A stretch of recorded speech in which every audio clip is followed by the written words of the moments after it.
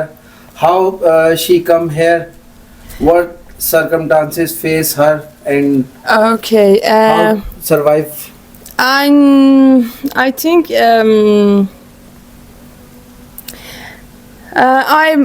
I have searching because I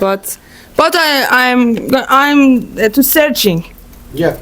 Okay. But you like it, this place? Yeah, of You can feel course. it, this place. Really, I like this place very, very much because this is my home. You can first time here, coming here, and second and third. How many times you? Have you ever been here earlier, or is this the first time that you are coming? Yes, this is the first time. I'm from Mashhad, You Khorasan. live there in Mashhad? Mashhad and Tehran. Okay. Okay. And my father Yazgird, he's